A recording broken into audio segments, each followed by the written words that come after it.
With us now is Jay Sekulow and Bill Falloon. A real pleasure and honor to see have you you. on the show. Glad we were able to meet, work this out. Absolutely. Great. Good to see you again, Bill. Hey, Bill.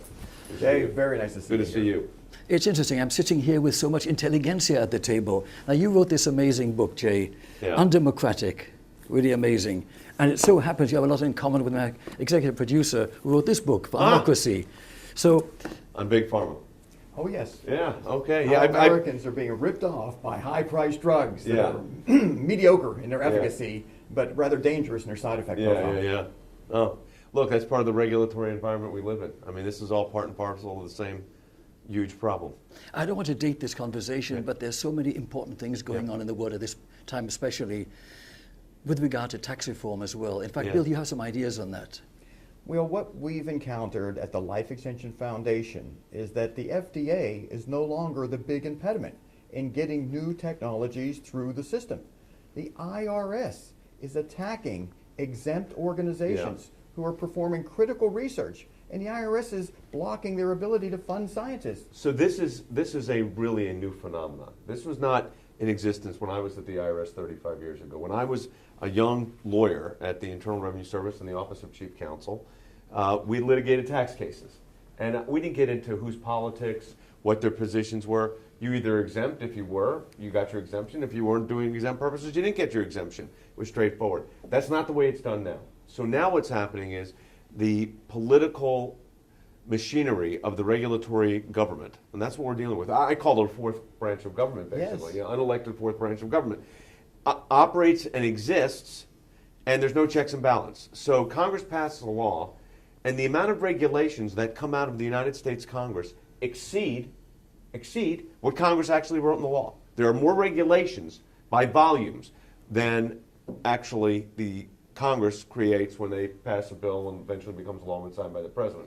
So that you've got this juggernaut that has taken off right now, and unfortunately, it's not getting better with age. I mean, it's not like a fine wine. This gets worse with age. And the reality is, I think if you're looking at some of the innovative, I've talked to a lot of medical experts, doctors, physicians, that say they're just stifled in their ability to. The universities are having problems. I mean, this is an ongoing problem. Well, what the public seems unaware of is those unelected bureaucrats that occupy the IRS indefinitely. Yeah, lifetime. It's basically, I call it the equivalent of a lifetime appointment, because once there, you're not getting them out. The best example of that's Lois Lerner. She was the main architect of the targeting of the conservative groups. What was her penalty? Nothing. Eventually, she resigned. She got to retire. With her full pension and retirement benefits. Now, if it was anybody else, they would have been indicted. I mean, that's the reality.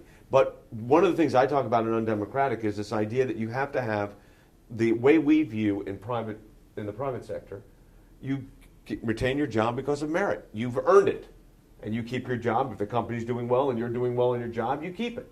But if you don't, you lose your job. That's not the way the government works. And the IRS, by the way, is not the only example of this, but it is, I think, the one that impacts most people's lives more than any. It is our view at this point of the IRS is there is a culture of criminality that exists within the agency, and your book points out the fact that some of these people need to go. Yeah, a lot of them actually need to go. Here's what you have. You've got an institution right now, the Internal Revenue Service, that is incapable of self-correcting. They can't fix this. So when I'm talking about real reform with the IRS, I tend to be in the dissolve the IRS as we know it, and then rebuild an agency that, if we would simplify the tax code, which needs to happen, and you rebuild an agency that could do that, but that would be an infinitesimal size of what we're talking about now. But I think institutionally, the institution can't self-correct. This is not where a new CEO can come in and say, okay, do this, this, and this, and it all changes. That's not the way it is. And your book brings that out so well. Yeah. You provide a solution to the problem with the IRS. Not just say abolish it, you say slowly abolish it. Right. Make it the kind of agency that needs to collect revenue. We all know that has to happen. And that has to happen, right. But without the prejudice that's being well, there should be no politics in the Internal Revenue Service. This should be an agency without political agenda. They're supposed to neutrally apply the tax laws. I mean, and seriously, when I was there 35 years ago, that was a long time ago. We didn't have these conversations. We weren't talking about things like this. So the reality is, I don't think you can self-correct it. I do agree that you can't do this overnight. It's going to take a process. Right. You got to start with the reform of the tax code, because until you can have an agency that actually can do this, you have to have a tax code that you can live with. I know you follow a lot of the Israel issues, obviously. Well, one of the groups that was targeted by the IRS, this didn't get a lot of attention, but it was a companion case of these others, was called Z Street. And it was the response. Lori Marcus. Yeah, exactly. So I actually consulted with them when I was in Israel on another matter, representing governmental interests, and talked with them about their case, and they won. I mean, the Court of Appeals overturned the denial of the exemption. They were only denied because they didn't follow the administration's position on promoting Israel. That was the only reason. With the IRS, they've done basically the same thing here on the conservative groups. I'm sure you're experienced in the educational environment, where they don't like what you're doing.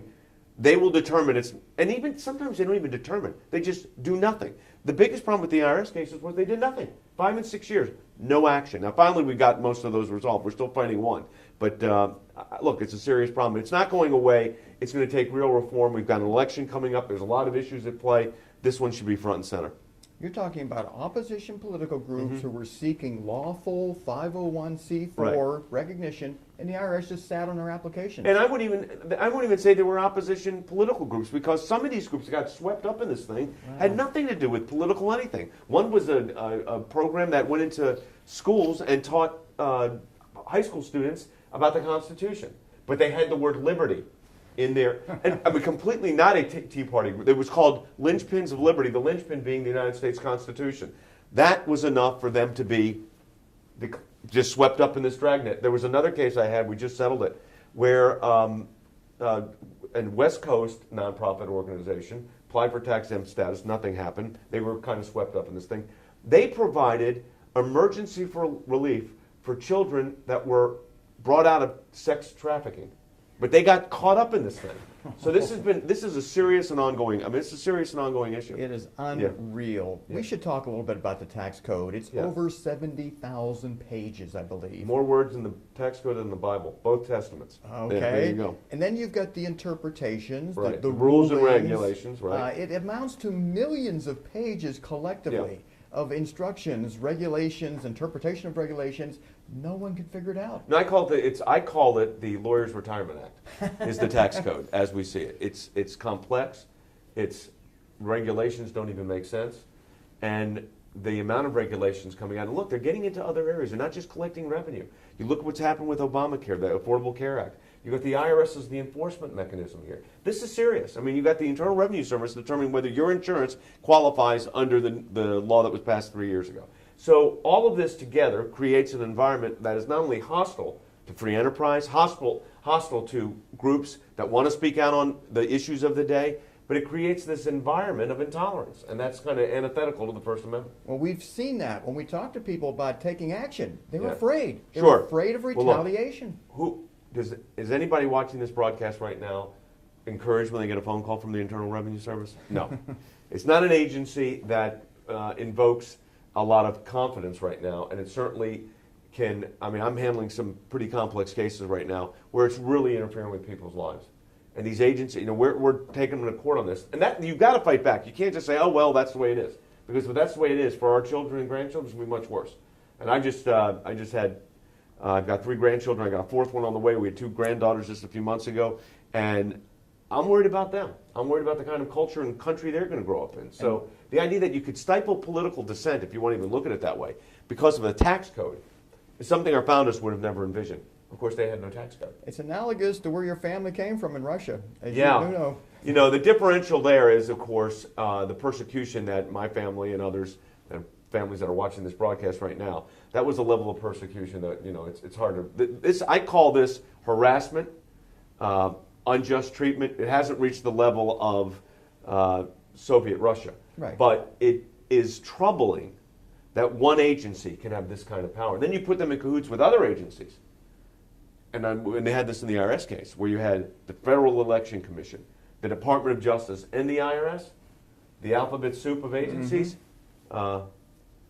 These are 3-letter words that lead to undemocratic. Understood. Yeah. Well, what my analogy was trying to be Yeah. is that Putin in Russia is Sure. using the tax code to suppress political Oh, opposition. right. If you're the opposition party in Russia right now, right, they use the tax code. Look, maybe they learned it from us. Interesting thought. Yeah. So we have a government that has misplaced priorities, I would say. What are your thoughts on that? You're being very kind with misplaced priorities. I think anybody that thinks that President Obama is naive is incorrect. This is his worldview. I mean, he believes the stuff he's saying. So when he talks about the Middle East, he actually believes this. He thinks that's the right way for this to go.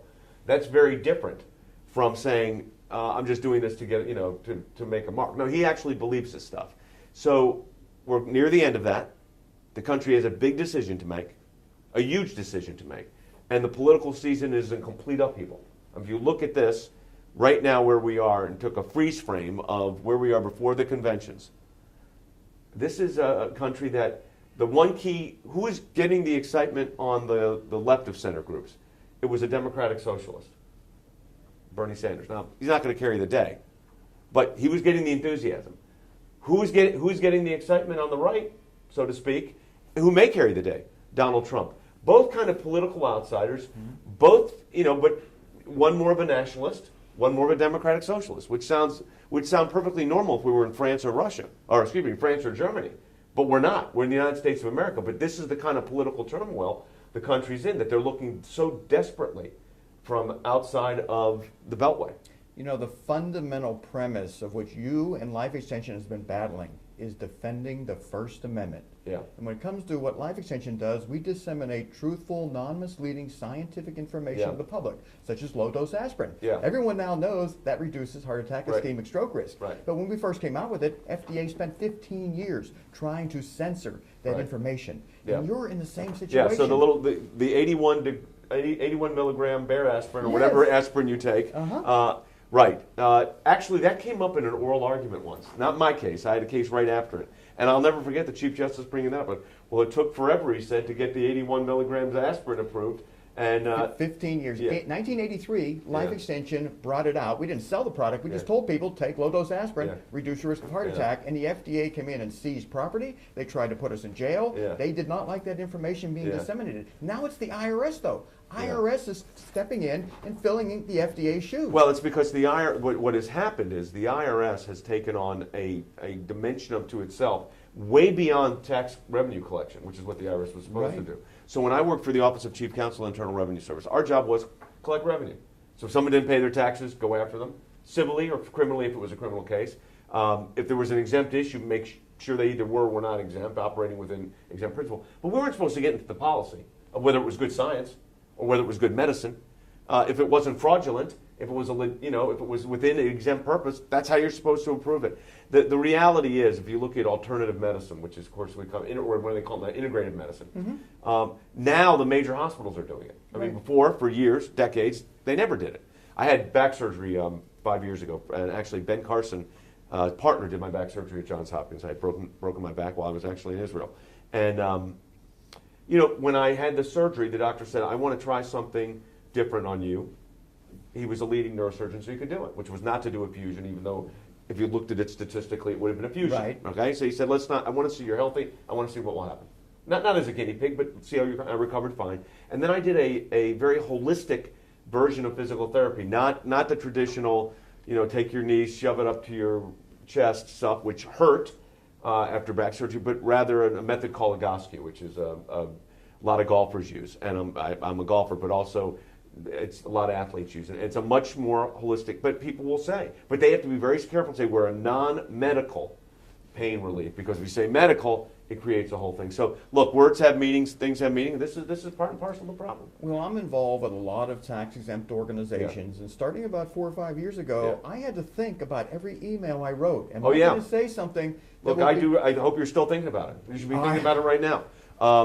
Look, you have to be careful. The reality is, if you looked at the questions that the IRS was asking our clients, who they were talking to, who their elected representatives were, did they have conversations with their elected representatives? Is a family of yours or a family member of yours thinking about running for elective office? Who asks these things?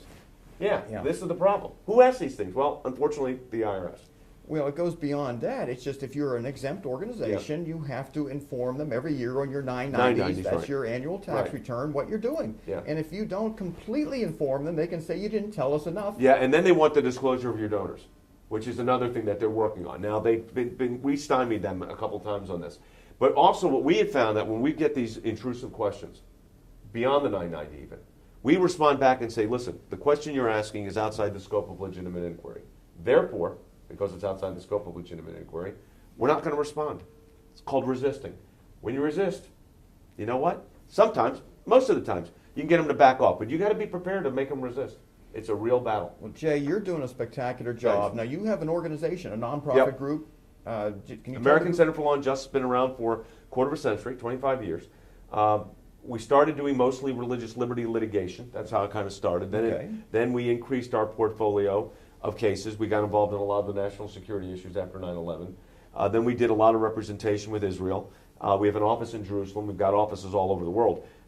And the idea there, of course, was to I think we have to export our version of a constitutional republic. It doesn't mean you could take Jeffersonian democracy and apply it to Kuwait. It doesn't work. Right.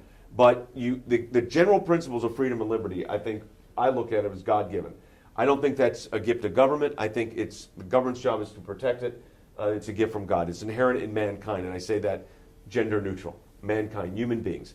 We have this inherent right. And, world documents, the Universal Declaration of Human Rights acknowledges this. But getting it from knowledge to practice is where the challenge comes in, and that's what we're doing literally all over the world. We have an office in Russia, the large office in Russia, probably 40 lawyers, I think. That's fantastic. Yeah. That's the American Center Center for Law and Justice. For Law and Justice. Yep. We'll put that on the screen. We Great. want people Appreciate to that. log on to your website. ACLJ.org. Very Easiest good. way to do it. Well, it's going to be right in front of them when they see this broadcast, because we want them to log in. We want them to consider petitioning, signing a petition, and contributing. Yeah, we appreciate it. Because you're doing a lot of pro bono work. Look, we don't charge for it. Even cases where the client can afford it, we don't take the fee. We do not. It's all pro bono. So we have hundreds of thousands of members around the country that support the work of the ACLJ on an ongoing basis. And we're developing a new media center right now in our offices in Nashville. We're very active on Facebook and social media, and developing about a 30,000 square foot facility where we can simulcast more and just continue our outreach, which is a big project we're engaged in right now. You're doing a spectacular job, and I hope everyone watching this broadcast will log on to Amazon, wherever they can log on to, get your book, democratic. Yeah. Because it explains in language that they probably have never seen before. Right. Inside information. Yeah. But what's going on within the Internal Revenue Service. Because, because we got the information. I mean, we through Freedom of Information Act requests, FOIA requests, you can actually find out what they're doing. And we found out what they were doing. So the reason, for instance, when the Department of Justice started that fake, I call it faux investigation of the IRS, remember Eric Holder, the then Attorney General, said, we're going to get to the bottom of this, and this may be criminal. So he puts this panel together, one of which was a major donor to the Obama administration, the lawyer that headed up, be that as it may, that was a suspect, but okay. We get into the investigation. They assure us that our clients are not a target of the investigation, which is always what you want to ask in these cases. And what do we find out? We find out through a FOIA request that there's an email between Lois Lerner at the IRS, the Federal Election Commission lawyer, and the Department of Justice lawyer talking about, quote, piecing together criminal cases against groups like our client. We could just piece together one case, they said, against one of these clients that will teach them they can't do this. Wow. So we stopped, the cooperation stopped that day. But we found that it was in the documents. So that's why you fight back. And it's in your book. Yeah, we go through it. You bring out information Yeah. that sometimes barely makes the popular press and Yeah. is forgotten the next day. Yeah. In your book, it's memorialized. Yeah, well, that was the idea. Literally, the Exempt Organization Division of the IRS Yep. was seeking to bring criminal charges. Against groups that they had no evidence of any criminality whatsoever. When I'm saying piece together, that's their words. See if we can piece together. How do you piece together a criminal? By the way, if you're going to indict somebody, you're not piecing it together. There has to be evidence. It has to be a criminal reference letter. You have to show it beyond a reasonable doubt. You get or at least get a grand jury investigation. Then a trial show it beyond a reasonable doubt. No, they were trying to make a point. Now, we stopped them only because they put this in writing. That's how we stopped them. They put it in writing, we got the email, Wow. and we said no. So this is why you've got to be really vigilant. I mean, really vigilant on Now, this. some of the groups that life extension funds are Yeah. involved in trying to stop the over-criminalization that's occurring in this country. Because what Well, I they- talk about Ted Stevens' case in the book. Yes, you did. That's Yeah. incredible. And I Yeah. don't know if we want to briefly discuss about that. Well, I'll tell you why. I'm glad Ted Stevens' case was a perfect example. Senator from Alaska, served with distinction for years, gets indicted on some trumped-up charge of basically kickback. The government had exculpatory evidence the entire time. Yes. They get reprimanded by the federal court judge, and of course they ultimately have to dismiss the case. The only problem is Ted Stevens dies in a plane accident and doesn't know he'd been vindicated. And he lost his Senate seat. Yes, he did. Over that criminal act by the That then Department put of the Justice. that then helped Obamacare pass. I know. It was the deciding factor, Right. the deciding vote for Exactly. Obamacare. But he dies in a plane accident and doesn't know he's been vindicated. And just so the audience can understand, they're pretty intelligent, but Yeah. exculpatory means evidence showing he was innocent. Completely DOJ, Department of Justice, Right. had this evidence. Right. They hid it behind their back Right. so that he'd be convicted. Correct. And then later, they find out guy's innocent. Well, they only did this because the lawyers eventually got the word of this, went to the judge, and the U.S. District Court let them have it. I mean, reprimanded them. Yes. But the end result, even with a reprimand, you got to realize something is, look, it was already done. An election, a consequence of an election. Mm-hmm. It changed the way we do healthcare in the United States through that election. Yes. And a sitting senator ends up, Well, never indicted, knowing removed from office. Yeah, and, horrible. And people understand you get indicted, you've got 2 or 3 years of your life that's over. Yeah. You're just dealing with your easy. lawyers, Right. paying attorney's fees. No. I mean, this is tragic. His offices were. How is such injustice tolerated in this great, most benevolent of democracy? It is. In the end of the day, it's not. I mean, he was vindicated, but to your point, he went on for 3 years. Yeah. How is it tolerated?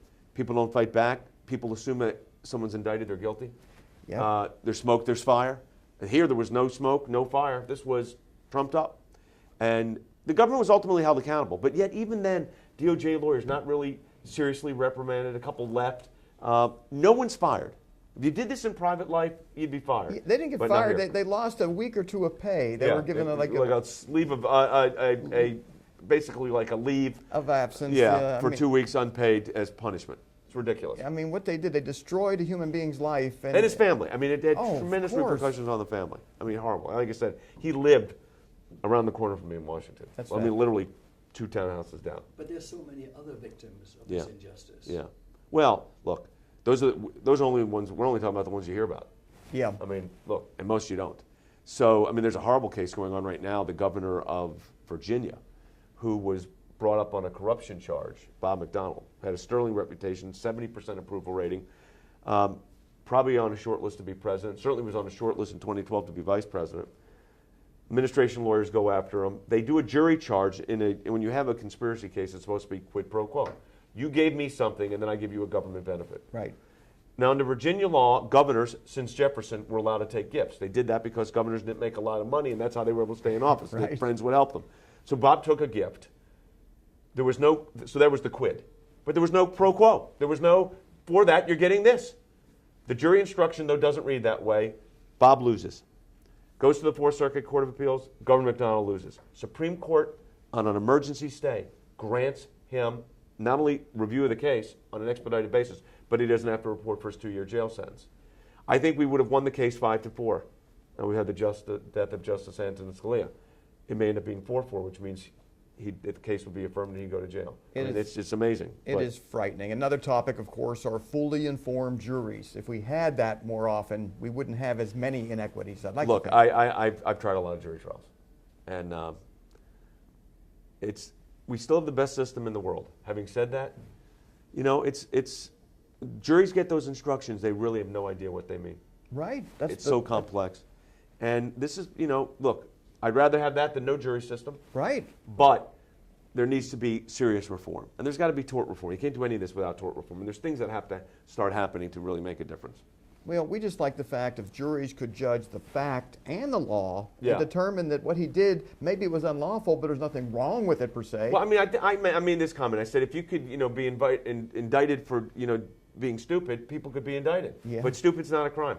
Right, understood. Yeah. Well, your battle in exposing the IRS, I think, is almost unprecedented. There's people who write about it that don't really understand the inside facts.